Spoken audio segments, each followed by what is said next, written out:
Salut les développeurs et bienvenue dans cette 5e vidéo de cette formation. Et là, on va attaquer la partie suivante qui est les interfaces. Donc pour le moment, on a vu la programmation orientée objet, on a vu l'héritage et aussi on a vu l'abstract, c'est-à-dire les classes abstraites. Donc on a dit déjà dans la 4e vidéo qu'une classe abstraite est une classe qui sert de squelette, c'est-à-dire cette classe-là, elle va être héritée pour le simple but, c'est de redéfinir ses méthodes et ses attributs. Une classe abstraite, on a dit qu'on ne peut pas l'instancier, on ne peut pas créer une instance d'une classe abstraite, et une classe abstraite doit contenir au moins une fonction abstraite. Donc si on a créé une classe abstraite, c'est parce qu'on va y mettre des fonctions ou bien des attributs abstracts. Qu'est-ce qu'un attribut abstract et qu'est-ce qu'une fonction abstracte? C'est-à-dire une fonction ou bien un attribut qu'on doit redéfinir, qu'on doit lui donner un corps, parce qu'une fonction abstracte n'a pas de corps, même pas des crochets vides.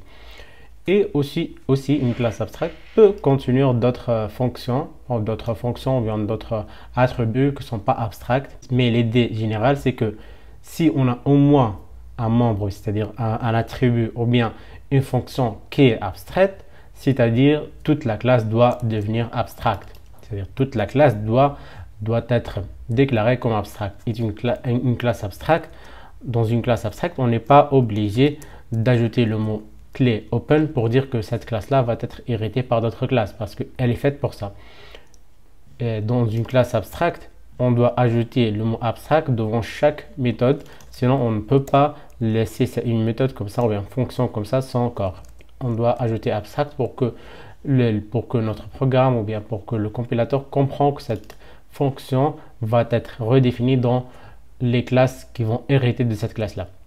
Alors, maintenant, on va voir, comme je viens de le dire, les interfaces. Les interfaces, c'est un principe qui est très ressemblant aux classes abstractes. C'est presque la même idée, mais on va voir à la fin c'est quoi les différences entre une classe abstraite et une interface. Tout d'abord, une interface n'est pas une classe.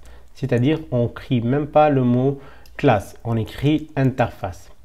Là, on a l'interface form qui a quelques méthodes abstractes et même d'autres méthodes qui ne sont pas abstractes.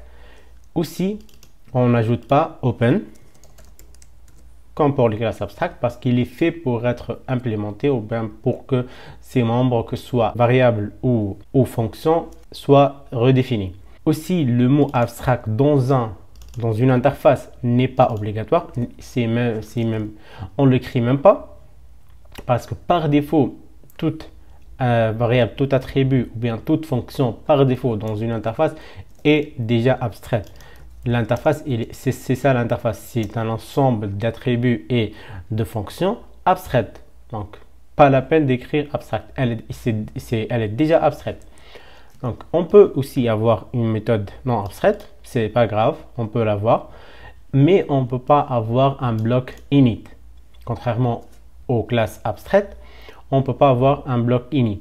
Donc, pour le moment, on a dit qu'une interface n'est pas une classe, donc on n'a pas le mot-clé classe, on ne met pas le mot abstract aussi, on ne peut pas faire ça. Abstract interface, pas la peine parce que c'est déjà abstract, c'est ça l'interface, il est abstract. C'est optionnel d'ajouter le mot abstract devant les attributs à être réimplémentés ou bien redéfinis et aussi les fonctions qui vont être redéfinies parce que par défaut ils sont là pour être redéfinis. Une interface n'a pas de bloc init, d'accord, et elle peut avoir aussi une fonction qui n'est pas abstraite. Ça c'est pas grave. Mais on ne peut pas avoir des attributs qui ne sont pas abstraits. C'est-à-dire, on ne peut pas avoir ça. On ne peut pas avoir, par exemple, color ici rouge. Ça, c'est pas possible. Les fonctions, on peut en avoir une, par exemple, qui est non abstraite, c'est-à-dire qui a un corps. Par exemple, ici, on a des crochets, on a println, une instruction ici, ou bien une ligne de code qui affiche cette phrase-là. Mais on ne peut pas avoir un attribut qui n'est pas abstrait. Tous les attributs doivent être abstraits. C'est vraiment la même chose presque, mais c'est une autre philosophie. Ce n'est pas une classe, c'est-à-dire qu'elle n'a pas de constructeur. si on revient sur la classe cercle, donc ici, on ne sera pas obligé d'appeler le constructeur par défaut, le constructeur principal. On met même pas ces parenthèses ouvrantes et fermantes. Parce que c'est une interface et non pas une classe. Donc si on était en Java pour extend, pour hériter d'une classe, on fait extend, et pour hériter ou bien implémenter une interface, on met implement. Mais pour Kotlin, on peut mettre deux points et lui il va comprendre, puisque c'est une interface, il va comprendre que c'est implement, et si c'est une classe, il va comprendre que c'est extend. Donc pareil pour rectangle, on va enlever ces deux parenthèses là, on va le laisser comme ça.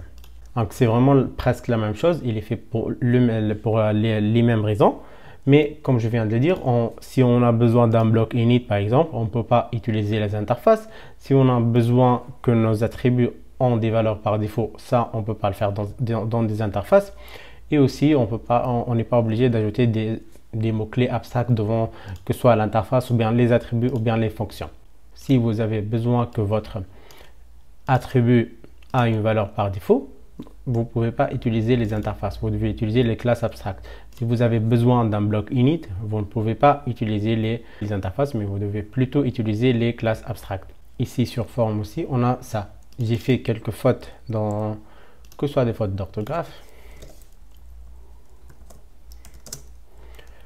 Et aussi dans colorer, je me suis rendu compte de ça que lors du montage de vidéo. Hop. Donc, colorer un rectangle et dessiner. Je vais les arranger comme ça. Donc, colorer, dessiner un rectangle et colorer un rectangle, dessiner un cercle et colorer le cercle. Donc, ça, c'est une interface. On va essayer de refaire les mêmes choses que l'autre exemple, que la quatrième vidéo plutôt. Là, on a un cercle rouge, cercle blanc et rectangle. C'est vraiment la même chose. Et comme je l'ai dit aussi avant, on peut avoir ça, un rectangle de type forme, mais de valeur rectangle. Je vais l'appeler rectangle 2 par exemple. C'est tout à fait possible.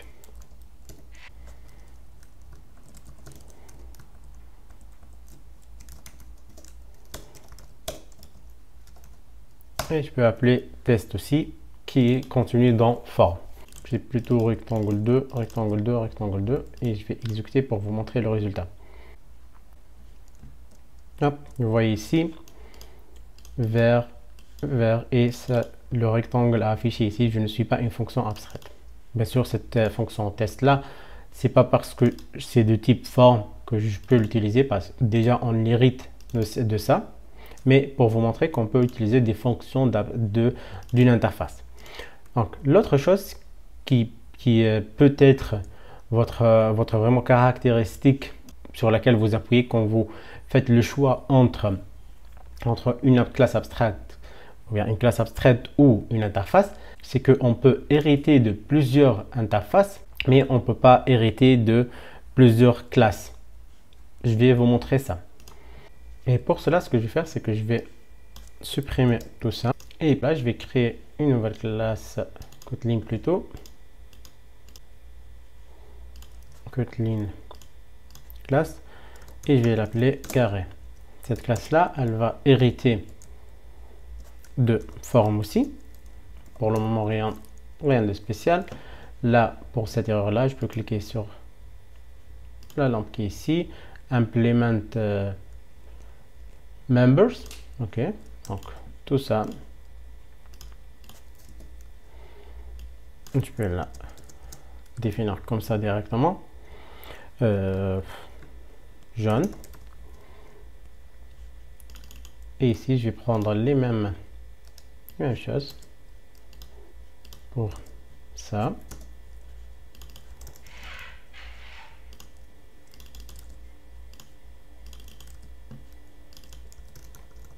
Ok, donc ce que je vais faire aussi, c'est que je vais transformer ça en une interface. Il va plus contenir tout ça.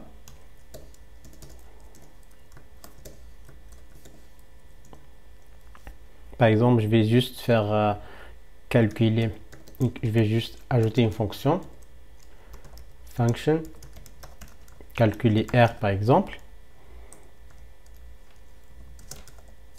Je vais la laisser comme ça, c'est-à-dire elle sera abstract. Et là, ce que je vais faire, c'est que je vais aussi implémenter rectangle. C'est-à-dire là, rectangle, c'est une interface maintenant. Et un carré, c'est une cas bien précise de rectangle quand les côtés sont égaux. Il sera un carré. Donc, le calcul de l'air, c'est toujours pareil. Et maintenant, je vais faire virgule rectangle. C'est-à-dire, j'ai implémenté deux interfaces. Si on fait implement R, hop, et ici, println, et je peux faire côté fois côté ou bien calcul de l'air en cours. Juste un message, on va pas faire du maths ici. Donc là, j'ai implémenté deux interfaces. Donc maintenant, imaginez que ce rectangle là, c'est pas une interface, c'est plutôt une classe. Et c'est une classe abstracte. C'est-à-dire, cette fonction là doit être déclarée abstracte. Et si on revient sur carré maintenant, cette classe là doit avoir appelé le constructeur par défaut. Donc pour le moment, il n'y a pas de problème parce que là, on implémente une interface et on hérite d'une classe. Mais il sera un problème quand ce forme aussi, ici, on le transforme en classe abstracte aussi. Donc, ce que je vais faire, c'est que je vais transformer tout ça. C'est-à-dire, on va revenir sur le premier exemple. Là, on a deux classes abstractes, forme et rectangle. Ici, on veut implémenter deux classes abstractes. Quand on a essayé d'implémenter, bien sûr, je vais ajouter ça. Quand j'ai essayé d'implémenter deux interfaces, il n'y avait pas de problème. Mais quand j'ai voulu implémenter hériter de deux classes, ça, je ne peux pas le faire. Vous voyez ici, il y a le problème. Only one class may appear in a super type list. C'est-à-dire, on ne peut pas ajouter ce rectangle. On doit supprimer l'une des deux. Donc, c'est là vraiment le facteur qui va vous donner vraiment l'idée sur qu'est-ce que vous voulez faire. Si vous voulez utiliser votre possibilité d'hériter une classe dans une classe abstracte, ou bien vous pouvez tout simplement la transformer en une interface et l'utiliser comme et implémenter tant d'interfaces que vous voulez. Donc, implémenter le nombre d'interfaces que vous voulez. Donc, c'est vraiment là où vous pouvez choisir. Si je reviens sur notre exemple de début, hop, ça je le remets en interface, ça je le remets en interface. Ici, il n'y a plus le problème et on peut implémenter plusieurs interfaces sans problème. Mais si on avait plus qu'une seule classe abstracte, on ne peut pas le faire. Il faut juste hériter d'une seule classe. C'est là où vous allez vraiment décider. Est-ce que vous allez utiliser une interface ou pas? Est-ce que vous avez besoin d'un bloc init? Si vous avez besoin d'un bloc init, vous devez utiliser la classe abstracte. Si vous avez besoin aussi des attributs, par exemple ici, vous avez besoin que vos attributs soient déclarés par défaut, bien initialisés par exemple avec des valeurs. Ça, vous ne pouvez pas le faire dans des interfaces. Vous pouvez le faire juste avec des classes abstractes.